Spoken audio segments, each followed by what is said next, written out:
삶의 방식 그리고 삶의 태도에 있어서 가장 중요한 것이 있다면 그것은 아마도 삶의 일관성 같습니다.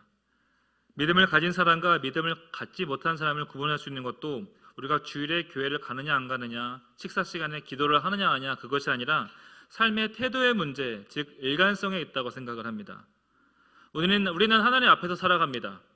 하나님을 늘 의식하며 살아가기 때문에 우리가 어디에 가나 어디에서 무엇을 하든지 하나님께서 늘 나와 함께 하신다.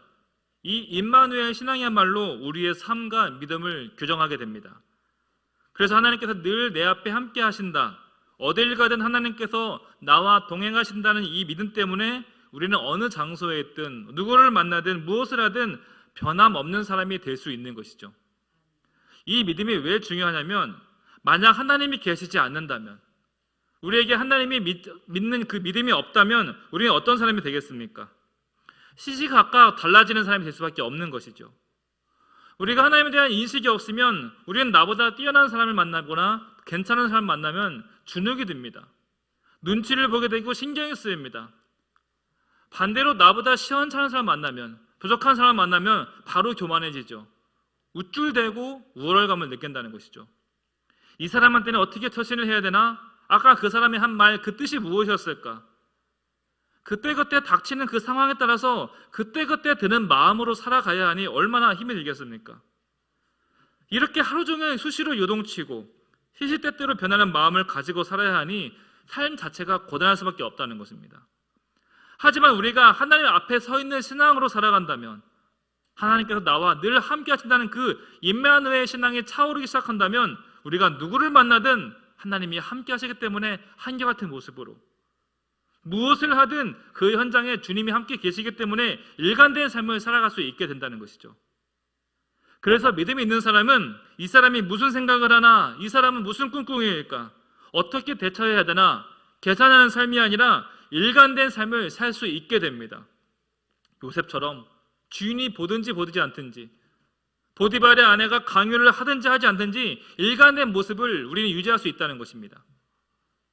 이런 관점으로 본다면 믿음이란 무엇이겠습니까? 믿음이란 세상으로부터의 자유함입니다. 세상 속에 살아가지만 세상의 가치관과 소리에 휘둘리지 않는 자유함.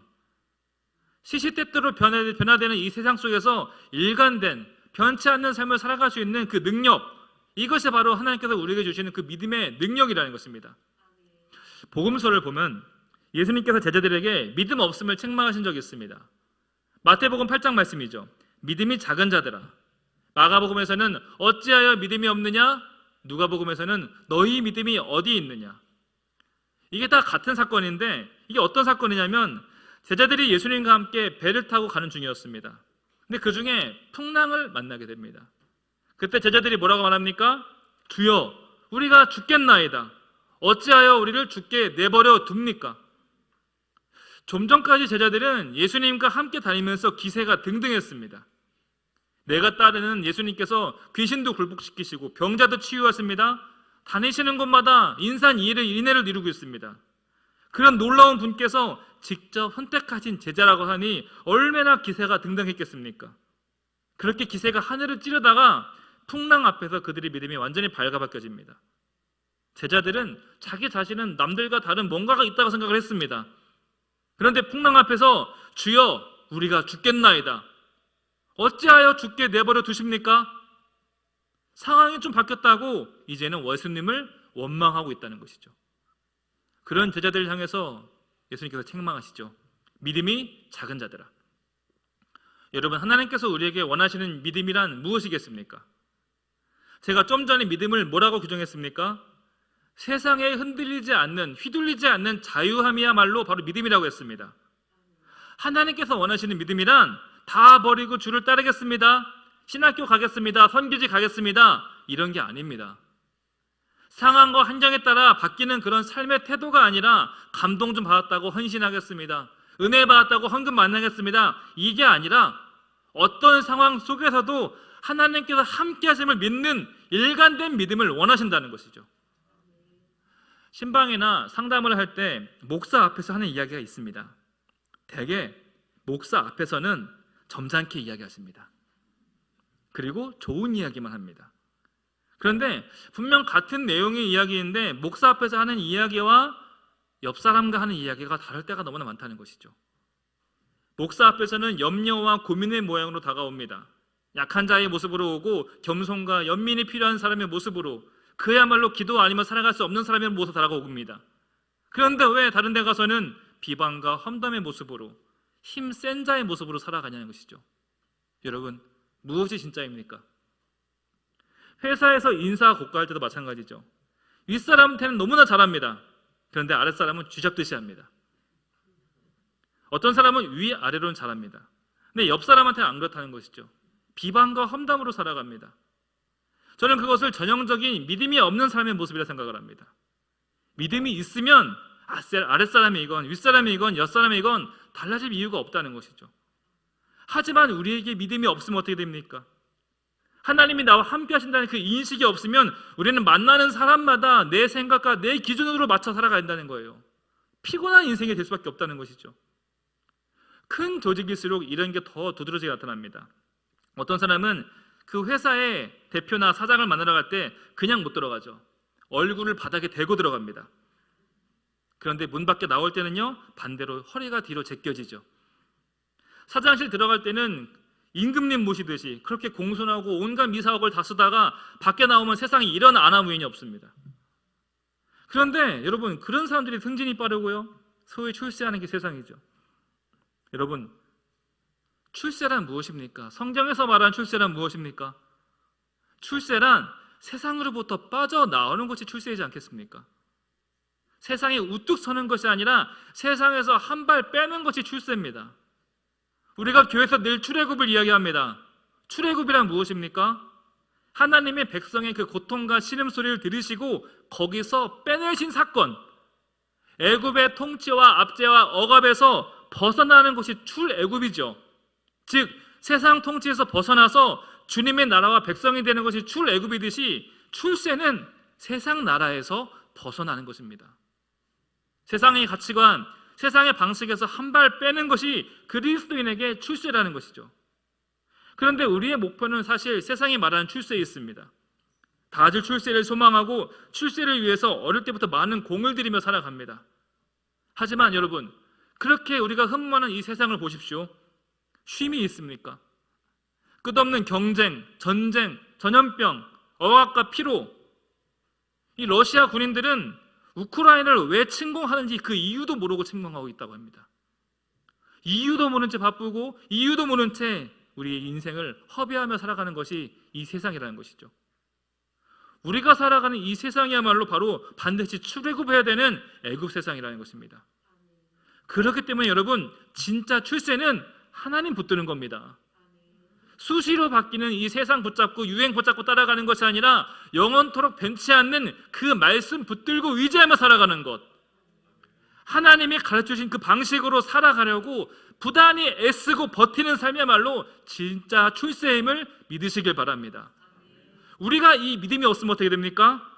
수시로 색깔을 바꿔야 되는 카멜레온처럼 살아갈 수밖에 없다는 거예요. 만나는 사람마다 다른 사람의 모습으로 살아가려니 얼마나 고단하겠습니까? 오늘 우리가 읽은 본문인 말씀은요, 가나안 입성을 앞두고 정탐을 마친 12명이 보고를 하고 있습니다. 한마디로 정탐꾼 12명이 대국민 보고를 하고 있습니다. 다 아시는 내용입니다.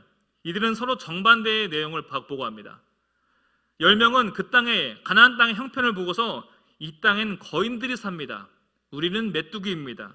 이 성은 난공불락입니다. 여러분, 하나님이 그 땅을 주셨다는데, 너희들이 들어가라고 한 땅이 그 땅인데 그것을 향해 한다는 말이, 여러분, 우리는 가면 다 죽습니다. 하지만 갈렙과 여호수아는 어떻습니까? 과연 그 땅은 젖과 꿀이 흐르는 땅입니다.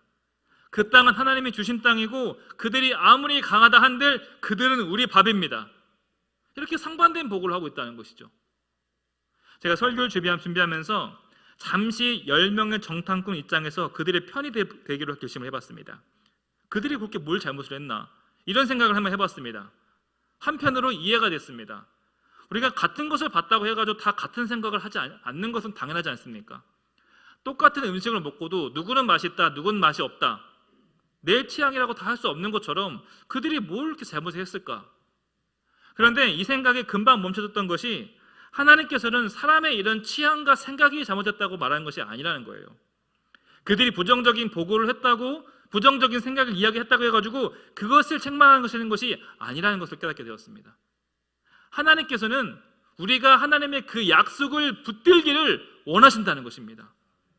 눈에 보이는 대로 상황이 변할 때마다 한 번은 내가 주를 따르겠습니다, 한 번은 우리가 죽겠습니다, 이런 믿음이 아니라 한결같은 모습으로 일관성을 가지고 하나님을 믿고 의지하길 원하신다는 것입니다. 하나님께서 그 땅을 가라고 그 땅을 약속을 주셨습니다. 그러면 정말로 그 말씀을 믿으라는 거예요. 믿을 수밖에 없는 증거를 주지 않았습니까? 10개의 재앙, 홍해가 갈라지고 구름기둥과 불기둥, 날마다 만나와 외출하기. 믿을 수 없는 이 증거를 받았으니 제발 좀 믿으라는 거예요. 거기에 장벽이 높든 거인이 있든 믿으라는 겁니다. 눈에 보이는 대로 믿지 말고 나 여호와 하나님의 그 말씀을 믿으라. 여러분, 안 믿어지니, 우리는 믿음이 약하니 어쩔 수 없는 걸까요? 우리 11절 말씀 같이 읽어보도록 하겠습니다. 여호와께서 모세에게 이르시되 이 백성이 어느 때까지 나를 멸시하겠느냐? 내가 그들 중에 많은 이적을 행하였으나 어느 때까지 나를 믿지 않겠느냐? 어느 때까지 나를 멸시하겠느냐? 어느 때까지 나를 믿지 않겠느냐? 여러분, 무엇이 하나님을 멸시하는 겁니까? 본문 보니까요, 하나님이 하신 그 말씀 안 믿는 게 하나님 멸시하는 거래요. 믿을 증거를 얻고도 믿지 않는 것이야말로 하나님 멸시라는 겁니다. 제자들, 믿을 증거가 넘칠 때는 내가 주를 따르겠습니다, 내가 주를 위해 죽겠습니다 하다가 풍랑 만나자마자 주여 내가 지금 죽겠습니다, 어찌하여 죽게 내버려 두십니까? 우리도 마찬가지죠. 감동에 넘칠 때는 어디든지 가겠습니다 하다가도 조금만 어려움이 오면 왜 나를 버리십니까? 확신을 갖고 그렇게 많이 기도하고 시작했음에도 불구하고 조금만 어려움이 오면 이 길이 아니었나? 잘못된 선택이었나? 이런 모습이 바로 하나님을 멸시하는 모습이라는 거예요. 하나님께서는 부정적인 생각, 그것을 문제 삼는 것이 아니라 이런 모든 믿음 없는 모습을 책망하신다는 것입니다. 우리가 다 하나님께 은혜를 받지 않았습니까? 다 하나님께 증거를 받지 않았습니까? 어디 가서 빠지지 않을 간증 다 갖고 계시잖아요. 그럼에도 증거하고 믿지 않는 것, 믿음의 증거가 있음에도 불구하고 하나님을 믿지 않는 것, 그것이야말로 하나님을 멸시하는 것이라고 하나님께서 힘들게 이야기하고 계시다는 것이죠. 그렇다면 우리가 거꾸로 하나님께 드릴 수 있는 영광이 무엇이겠습니까? 너무나 간단하죠. 주신 증거 믿는 거예요. 주신 말씀 붙들고 굳건히 믿음 지키는 것이야말로 하나님께 드려지는 최고의 영광이라는 것이요. 우리가 돈을 드리겠습니까? 우리 몸을 드리겠습니까? 그 말씀 믿는 거예요. 그게 최고의 영광이라는 것이죠. 다시 본문 돌아갑니다. 백성들이 누구의 보고를 듣고 귀를 기울입니까? 민수기 14장 1절 2절 말씀, 좀 길지만 함께 읽어보도록 하겠습니다. 온 회중이 소리를 높여 부르짖으며 백성이 밤새도록 흥곡하였더라.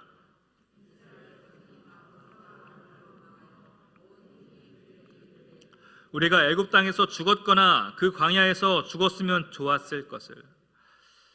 백성들 정탐꾼들이 죽게 생겼습니다. 죽게 되었습니다. 이 보고를 들리는 대로 받아들이게 됩니다. 그리고 밤새 울며 불며 통곡하며 해서는 안 될 말을 하며 불평을 늘어놓기 시작합니다. 그리고 자신의 인생을 향해서 이렇게 얘기합니다. 이제 우리는 죽었다. 이제 우리는 끝이다. 하나님이 출애굽시킨 인생인데, 하나님이 구원하셔서 살리시고 인도하시고 이끄신 인생인데, 그 인생을 향해서, 그 삶을 향해서 우리는 죽었다, 우리는 끝이다. 여러분, 이것이 바로 하나님을 멸시하는 행위라는 것이죠. 하지만 갈렙과 여호수아는 다릅니다. 8절 9절 말씀입니다. 함께 봅니다. 여호와께서 우리를 기뻐하시면 우리를 그 땅으로 인도하여 들이시고 그 땅을 우리에게 주시리라. 이는 과연 젖과 꿀이 흐르는 땅이니라. 다만 여호와를 거역하지 말라. 또 그 땅 백성들을 두려워하지 말라. 그들은 우리의 먹이라. 그들의 보호자는 그들에게서 떠났고 여호와는 우리와 함께 하시니라. 여러분, 갈렙과 여호수아는요 죽게 생겼습니다가 아니라 뭐라고 말합니까? 죽게 있습니다라고 얘기합니다. 다 같이 따라합니다. 죽게 있습니다. 죽게 있습니다. 죽게 있다는 거예요. 오늘 본문의 사람들 말 한마디 잘못해서 다 아시죠? 다 죽었습니다. 오늘 본문 보면서 중요한 진리가 발견되어진다는 거예요. 여러분, 우리의 일상의 언어가 곧 기도라는 겁니다. 우리가 이 자리에서만 기도하는 것이 아닙니다. 하루 종일 우리가 하고 다니는 그 말 자체가 기도가 될 수 있다는 거예요. 우리가 하나님께서 우리와 함께 늘 함께 계심을 다 믿지 않습니까? 그렇다면 하나님이 다 듣고 계시잖아요. 그래서 모든 언어가 기도가 될 수밖에 없는 것입니다. 여러분, 앞서 서두에 믿음이 뭐라고 했습니까? 어딜 가나 무엇을 하나 하나님께서 함께 하신다는 그 일관된 믿음. 그렇기 때문에 우리가 무슨 말을 하든 하나님께서 다 들으신다는 그 인식이 있다면 우리의 일상의 언어가 그대로 기도가 될 수 있다는 사실도 알아야 한다는 것이죠. 이 자리에서 하나님께 엄숙하게 기도한 사람도요 밖에 나가서 상스러운 언어를 쓰기도 합니다. 욕을 하기도 하고 그럴 수 있지 않습니까? 저도 그렇습니다. 운전대만 잡으면요. 그런데 여러분, 하나님께서는요 그렇게 생각 안 하신다는 거예요. 민수기 14장 28절 말씀이죠. 함께 봅니다. 그들에게 이르기를 여호와의 말씀에 내 삶을 두고 맹세하노라. 너희 말이 내 귀에 들린 대로 내가 너희에게 행하리니. 여러분, 이 말씀 보니까 그 상스러운 언어도 욕도 불평도 원망도 하나님이 들으시는 기도가 될 수 있다는 거예요. 왜 그렇습니까? 늘 함께 하시는 하나님께서 다 들으시니까. 그래서 우리가 신앙이 나아진다는 것은요, 신앙이 성숙해진다는 것은 무엇을 말하겠습니까? 점점 더 일관된 삶의 태도를 살아가게 된다는 거예요. 사람에 따라서 대우가 다르고 말이 바뀌는 그런 카멜레온이 아니라 한결간 같은 모습으로 살아가는 것, 그것이 바로 믿음의 모습이라는 것입니다. 여러분, 성경 인물들 보세요. 아브라함 보십시오. 처음에는 믿음의 모습으로 순종하는 것 같더니 금세 바뀝니다. 가나안 땅 도착하자마자 믿음의 모습으로 돌단을 쌓고 예배를 드리더니만 기근이 오니까 점점 더 남방 땅으로 이사를 갑니다. 거기 가서 아내를 누이라 속이고 아들이 생기지 않으니까 여종 하가를 통해서 이스마엘을 낳고 시시때때로 상황에 맞춰 변하더라는 것이죠. 한결같은 믿음의 사람이 아니라 그때그때 적응하고 속세에 처한 처세에 능한 그런 속물이 되어진다는 것이죠. 그래서 우리가 창세기 12장 21장부터까지 보면요, 아브라함의 수치의 역사입니다. 배울 게 하나도 없습니다. 하지만 언제 그가 믿음의 사람으로 거듭나게 됩니까? 창세기 22장에 비로소 아브라함은 그 이름값을 하게 되죠. 아들 이삭을 번제로 드리기를 위해서 모리아 산을 걸어가는 그 3일, 말도 안 되는 명령이겠지만 하나님을 의지하고 신뢰하기로 결단하며 올라가는 그 힘든 3일, 흔들리지 않는 그 3일이 아브라함의 믿음의 사람으로 세워지는 그 3일이었다는 것이죠. 여러분, 우리는 어떤 사람입니까? 우리에게는 3일을 버틸 믿음이 있습니까? 3일을커녕 3분을 못 버팁니다. 3초를 못 참아서 버럭같이 화를 내고 갈등을 일으키고 해서는 안 될 말을 하고, 오죽하면 1분만 버텨도 인생이 바뀐다, 이런 책이 나오겠습니까? 세상은요, 처세에 능한 사람을 칭찬합니다. 하지만 하나님께서는 미련하게 믿음을 지키는 사람을 칭찬하십니다. 세상은 능숙하게 이 땅에 많은 것을 쌓아 올리고 변화에 능한 사람을 칭찬합니다. 하지만 성경은 하늘 소망을 품고 그 말씀 붙잡고 변치 않는 믿음의 사람을 진정한 믿음의 사람이라고 칭찬합니다. 여러분, 믿음은 버티는 것입니다. 상황에 따라 변하지 않으려고 발버둥치고 버티는 것이 믿음입니다. 성도 여러분, 변치 않는 믿음의 사람 되시길 부탁드립니다. 우리가 위선이라는 말을 종종 씁니다. 세상 사람들은 집에서 하는 이야기와 다르고 밖에서 하는 얘기가 다르다고 해가지고 이중적이라고 합니다. 근데 우리 교인들은 집에서 하는 말 다르고 세상에서 하는 말 다르고 교회에서 하는 말 다르대요. 그래서 삼중적이라고 합니다. 교회 다니는 사람들이 더 위선적일 수 있다는 것이죠. 우리가 일관된 삶을 살아야 되는 것은 다들 알고 있습니다. 하지만 솔직히 그런 삶을 살아가는 것이 녹록지가 않다는 것이죠. 그러면 우리 믿음이 약하니까, 이 인생이 이러이러하니까 어쩔 수 없이 그냥 그렇게 살아가야 되는 걸까요? 오늘 본문 14장 12절에 이렇게 말합니다. 함께 봅니다. 내가 전염병으로 그들을 쳐서 멸하고 내게 그들보다 크고 강한 나라를 이루게 하리라. 백성들이 우린 죽었다, 우린 끝이다 하니까 하나님께서는 그 말 그지 들으시고 오냐, 그래 알았다, 다 죽여주마. 그들이 하나님 앞에서 말한 대로 정말로 다 죽게 됐습니다. 우린 결과를 알고 있습니다.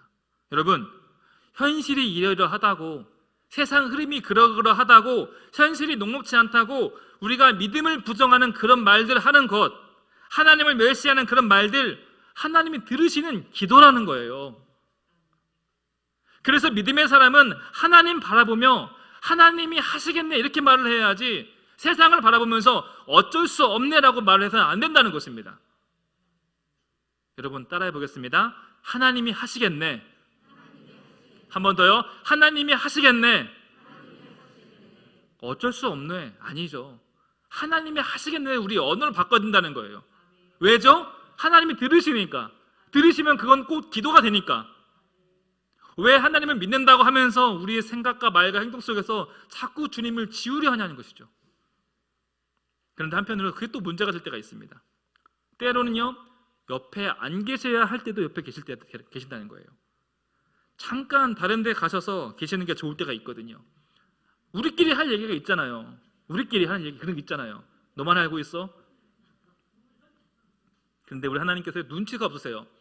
이사야 43장 이렇게 말씀하십니다. 내가 물 가운데 함께 할 것이다. 불 가운데도 함께 할 것이다. 물불 안 가리고 함께 하신다고 합니다. 마태복음 28장 내가 세상 끝날까지도 함께 하실 것이다. 끈질기 계십니다. 요한복음 14장이죠. 고와 같이 너희를 버려두지 않겠다. 잠시도 떠나지 않겠다고 말씀하십니다. 그래서 우리가 하는 말 다 들으십니다. 그렇기에 우리가 하는 그 모든 말들이 기도가 될 수밖에 없다는 거예요, 여러분. 이게 답답한 것 같지만 이 진리가 우리를 살리는 겁니다. 우리에게 하나님이 살리신다는 그 인식이 없다면, 임마누엘 신앙이 없다면 우리 삶이 어떻게 되겠습니까? 생각 없이 살고 생각 없이 말하고 생각 없이 행동하다가 그대로 죽게 된다는 거예요. 오늘 본문의 이스라엘 백성들 그렇게 생각 없이 말하다가 정말 다 죽게 생겼습니다.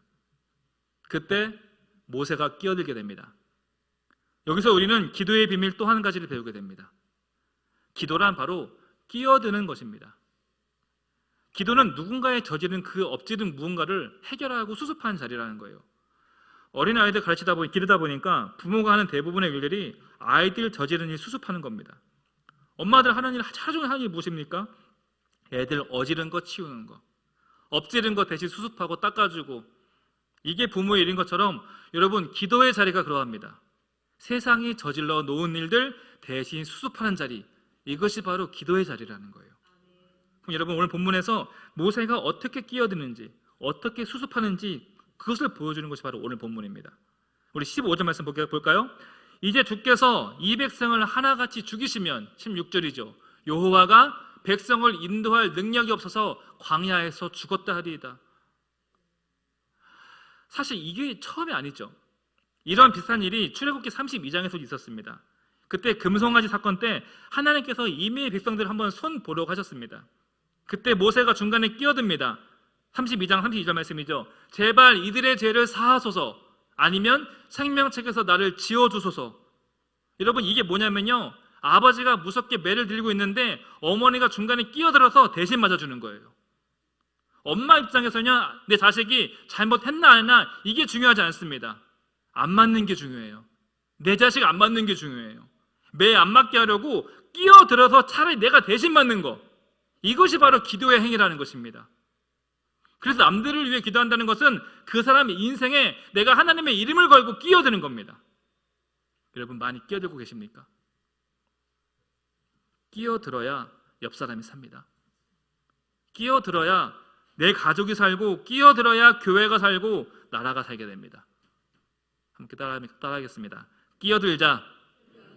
여러분 기도로 수시로 끼어드는 인생 되시길 바랍니다. 이스라엘 백성들 금송아지 사건 때도 정말 다 죽을 뻔했는데 그때 모세가 끼어들어서 그 상황 겨우 넘깁니다. 근데 이번에 또 그러니까 이러다 정말 다 죽게 생겼으니까 모세가 또 끼어듭니다. 그럼 모세가 어떻게 기도합니까? 모세는 하나님의 이름을 걸고요, 아까 15장 16절이 바로 그겁니다. 하나님의 명예를 지키기 위해서 기도합니다. 모세가 하는 말이 그거예요. 하나님, 이 백성 죽이시면 어떡합니까? 애굽에서 끌어내셨는데, 건지셨는데 가나안 땅 보내주셔야지 광야에서 그냥 죽게 두시면은 이방 사람들이 하나님을 뭐라고 생각하겠습니까? 자기 백성도 책임지지 않는다고 소문나면 하나님 이름에 먹칠되는 거 아닙니까? 여러분, 이 기도의 근거가 무엇입니까? 하나님의 이름 붙드는 거예요. 아브라함은 창세기 18장에서 이렇게 기도합니다. 하나님, 의인이 있는 그 땅 소돔과 고모라를 멸망시켜서야 되겠습니까? 이 기도의 근거는 무엇입니까? 하나님이 하나님 되심을 붙드는 거예요. 내 소원 붙들고 내 간절함을 근거로 기도하는 것이 아니라 하나님이 되심을 붙들고 기도하는 것. 이렇게 되면 내 체면이 말이 아닙니다. 제 사정 좀 봐주세요. 아시잖아요. 이게 근거가 아니라 하나님 이름이 어떻게 되겠습니까? 이런 담대함의 기도가 바로 기도의 근거라는 것이죠. 여러분, 목사가 능력이 있습니까? 없습니다. 다른 분들은 다 있는데 저는 없습니다. 그럼에도 불구하고 제가 환우들을 위해 신방하고 병 낫기를 기도합니다. 왜 그런지 아십니까? 출애굽기 15장에 나는 너희를 치료하는 여호와라 말씀하셨기 때문에 그 말씀에 근거해서 기도한다는 겁니다. 야고보서 5장에 너희 중에 병든 자가 있느냐 그를 위하여 기도할지니라. 믿음의 기도는 병든 자를 구원하리니 이 말씀이 기록되어 있기 때문에 저는 담대히 기도할 수 있다는 것이죠. 왜 신방 가서 그 가정을 위해 축복 기도하고 축도를 합니까? 저는 축복의 권세가 없습니다. 그런데 마태복음에 예수님께서 그 집에 들어가서 평안하기를 빌라 합당하면 복이 임할 것이다. 나는 복의 권세가 없지만 그 말씀에, 주님의 그 말씀에 근거해서 담대하게 그 가정을, 그 성도를 축복할 수 있다는 것이죠. 또한 민수기 6장 말씀이죠. 제사장들은 이렇게 축복하라 라고 기록되어 있기 때문에 이 말씀을 내 생각이 아니라 하나님이 하신 말씀이니까 저는 할 수 있다는 것이죠. 목사 신용하는 것이 아니라 근거가 있는 축복이라는 것입니다. 근거가 어디 있습니까? 바로 하나님께 있다는 것이죠. 그래서 여러분, 기도는 끼어드는 거예요. 그리고 그 끼어듦의 근거는 바로 하나님이심을 믿으시길 바랍니다. 여러분, 수시로 끼어드시길 바랍니다. 그렇다면 오늘 본문에서 모세는 어떤 근거로 또 기도합니까? 17절 말씀 중요합니다. 함께 읽어보겠습니다.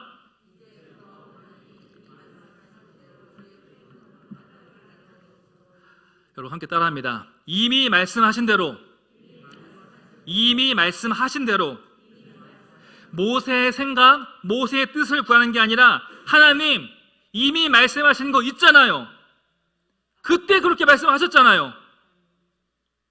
부모가 자녀한테 꼼짝 못할 때가 있습니다. 바로 이때예요. 엄마 그때 사준다고 했잖아. 아빠 그때 그거 해준다고 했잖아. 꼼짝 못합니다. 제 둘째 녀석이요, 체스를 좋아합니다. 저는 정말 싫어해요. 제가 정말 싫어하는 것 중에 하나가 퍼즐, 체스, 바둑. 수시로 와서 체스하자, 바둑하자. 학원에 제가 괜히 보내놔가지고 후회하고 있습니다. 근데 오늘은 안 돼. 지금 안 돼. 늘 거절하면 상처가 될까봐 이따가 하자, 내일 하자 미루고 있는데요. 근데 정말로 그 다음날이 돼서 체스판에다가 체스 다 세워놓고 가지고 옵니다. 아빠 체스하자. 어제 한다고 약속했잖아. 꼼짝 못합니다. 해야 돼요. 왜 그렇습니까? 틀린 말 아니거든요. 제 아들은 제가 한 말 근거로 가지고 온다는 거예요. 사실 부모의 권위로 누를 수 있어요. 그 말쯤이야. 어린 녀석한테 그것쯤이야 어길 수도 있겠죠. 그런데 자녀들이 아빠가 그때 해준다고 했잖아 이 말하면 괘씸합니까? 아니요.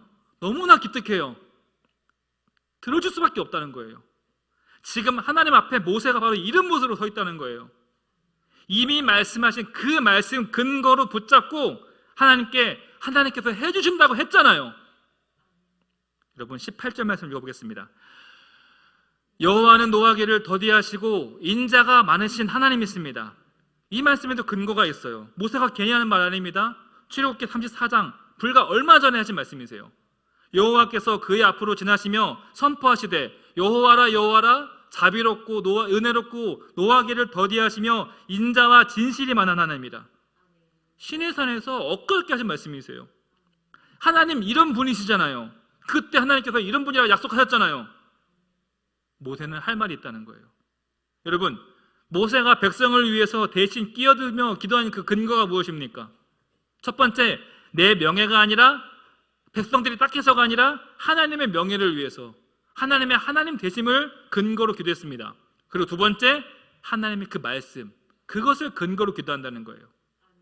이미 말씀하신 대로, 이미 말씀하신 그 말씀을 근거로 기도할 때 그것이야말로 응답의 기도이고 능력의 기도임을 믿으시길 바랍니다.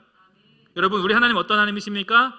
출애굽기 15장에 치료하는 하나님이라 말씀하셨기 때문에 우리는 담대히 병을 위해서, 병 낫기를 위해서, 서로를 위해서 기도할 수 있는 것입니다. 빌립보서 4장 말씀에 평강의 하나님이라 말씀하셨기 때문에 우리는 담대하게 평강을 구할 수 있는 것입니다. 마태복음 5장에 심령이 가난한 자에게, 애통한 자에게 복이 있다고 말씀하셨기 때문에 우리는 그 말씀에 소망을 줄 수밖에 없다는 거예요. 사랑하는 성도 여러분, 우리가 믿는 하나님은 곤고한 자의 부르짖음을 들으시는 하나님이십니다. 성경에 그렇게 기록되어 있습니다. 피하는 자에게 복을 주시고 과부와 고아의 하나님이시고 노하기를 더디하시고 인자가 풍성하신 하나님이십니다. 제 말입니까? 하나님 말씀이십니다. 우리가 많은 제약에도 불구하고 담대히 하나님께 나갈 수 있는 이유, 하나님 말씀에 있음을 여러분 기억하시길 바랍니다. 그래서 믿음이란 내 다짐이 아니라 하나님 말씀 붙드는 겁니다. 그래서 믿음의 기도란 하나님 말씀 붙들고 간절히 기도하는 거예요. 그래서 우리는 말씀으로 기도해야 한다는 것이죠. 내 생각, 내 소원 붙잡고 아무리 기도해 보십시오. 약속을 붙잡아야지 왜 내 노력, 내 헌신, 내 헌금 액수를 붙잡고 기도합니까? 우리 어머님들 그 믿음 지키느냐 얼마나 고생 많으십니까? 제발 이 가정에 믿음의 뿌리 내리게 해달라고, 제발 내 남편, 제발 내 자녀 믿음 갖게 해달라고 얼마나 기도하십니까? 소망의 말씀이 여기 있습니다. 고린도전서 7장 말씀이죠. 함께 봅니다. 믿지 않는 남편이 믿는 아내로 인하여 거룩하여지고 믿지 않는 아내가 믿는 남편으로 인하여 거룩하여지나니. 여러분, 이 말씀이 있기 때문에 우리는 포기하지 않고 남편을 위해서, 아내를 위해서, 자녀들을 위해서 기도할 수 있다는 것이죠. 사랑하는 성도 여러분, 우리는 기도할 수 있습니다. 그리고 우리는 붙잡을 수 있는 말씀이 있습니다. 그래서 우리에겐 소망이 넘칩니다. 시편 119편 말씀입니다.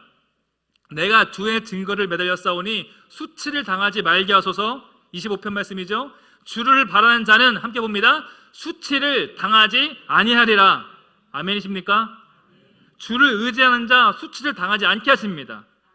말씀을 붙들고 매달리는 자 수치를 당하지 않겠다고 주님께서 약속하십니다. 상황 보지 마시고 약속 지키시는 하나님 보시길 바랍니다. 말씀 마무리합니다. 언제나 어디서나 주님께서 함께 하심을 반드시 믿으시길 바랍니다. 그럴 때 온갖 바람과 파도에 휘둘리지 않는 우리는 한결같은 인생을 살 수 있습니다. 또한 모세처럼 내 이웃을 위해서, 내 가정을 위해서, 나라를 위해서, 교회를 위해서 담대하게 끼어드는 기도의 사람 되시길 바랍니다. 그리고 이미 말씀하신 대로 그 말씀 붙잡고 의지하며 담대히 주님에게 나아가는 저와 여러분 되시길 주님의 이름으로 축복합니다. 이 시간 말씀 기도하시면서 함께 기도하겠습니다. 주님, 흔들리지 않는 믿음의 사람 되게 하여 주옵소서. 이미 말씀하신 그 약속 붙들고 말씀을 근거로 기도하며 담대히 끼어드는 인생 되게 하여 주시옵소서. 함께 기도하도록 하겠습니다. 하나님 아버지, 흔들리지 않는 믿음 갖게 해 주시옵소서. 한결같은 사람 되게 하여 주시옵소서. 상황이 바뀌었다고, 바람이 분다고, 형편이 이러이러하다고 믿음이 없음을 고백하고 죽겠습니다, 힘듭니다 고백하는 인생이 되어지지 않고 늘 죽겠습니다가 아니라 죽게 있습니다, 하나님께 있습니다를 고백하는 믿음의 한결같은 사람 되게 하여 주시옵소서. 또한 이미 약속하신 그 말씀 붙드는 인생 되게 하여 주시옵소서. 그 말씀을 근거로 기도하며 부르짖으며 담대히 주님께 나아가 그렇게 기도할 수 있는 부르짖는 우리 인생 될수록 주님께서 우리와 함께하여 주시옵소서.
이제 하나님께서 늘 함께 하시고 보고 계시고 듣고 계심을 기억하며 일관된 믿음의 사람 되게 하여 주옵소서.